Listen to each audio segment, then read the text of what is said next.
د فضیل ابن عیاض رحمت الله علیه چې کوم یادېږي د دم ډېر اقوال به د تفاسیرو کې نقل لي او دغه رنګ دغه نه ډېرې علمي خبرې او نصیحتونه داتې نقل لي.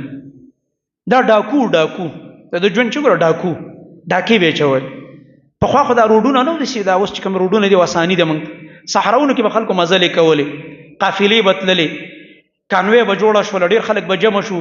یو کس به سفر هم نشو کولی چې بیا مې غله په اسانه لوټ کړي، نو ډېر خلک به راجمع شو، په یو ځای به تله. ده به دا قافلې لوټ کولې، داسې خطرناک ګروپونه د ساتلي دی عبدالله د فضیل ابن عیاض.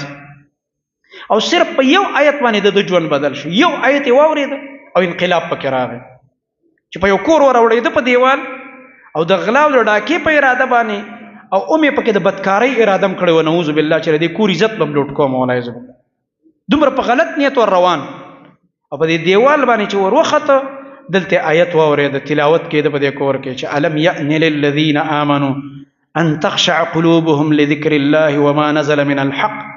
آیا د مؤمنانو باندې لا هغه وخت نه دی راغلی چې د دوی زړونه ویریږي د الله ذکر ته، د رب العالمین یا الله را یاد کړي او د زړه کې یره پیدا شي، او هغه الله چې کوم حق نازل کړی چې قرآن کریم دی دې ته د زړه رانرم شي او په زړه کې یره پیدا شي او د الله دې کتاب ته لږه توجه وکړي د انسان.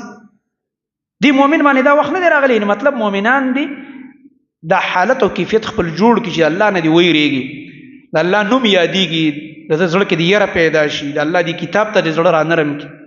چې څنګه د الفاظ واورېده خو په عربۍ پوهېده، ویل بس یا الله په ما باندې دا وخت راغی، بل زما زړه ویرېده. بس دغه دیوال د پاسه توبه وکړله.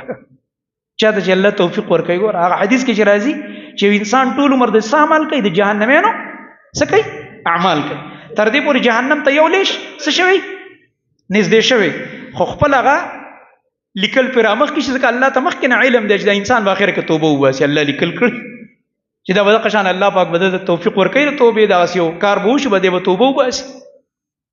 توبه ویستله او د جنت په لار روان شو. الله رب العالمین جهنم نه بچ کړ. چې راغې په هغه خپل کوم د مرکز و یا د کوم مورچه وه د غلو مرکز چې کوم هلته راغې کېناست. په دغه وخت کې یو قافلې اوازونه واورېده چې یو بل ته ویل لږ صبر وکئ، هغه فضیل هم لوټ نه کړي، د هغه قافله هم لوټ نه کړي، د هغه کسان ډاکوان. نو دوی چې دا واورېده سترګو نه اوښکې روانې شوې. ما د الله بندګان دونه پریشانه کړي دي، الله ستا دا بندګان زما نه دونه پریشانه دي، دومره ما نه یریږي چې زما دا نوم دومره بد تلی دی، په جرم کې مشهور شوی دی چې زما د لاسه انسانان په لاره تېرېدی نه شي، قافلې رانه تللی نه شي، څوک رانه سفر نه شي کولی. توبې الله ته ویستله.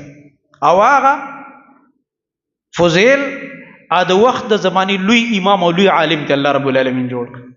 یو عظیم شان انسان د هغه نه جوړ شي. انقلاب پکې راغی.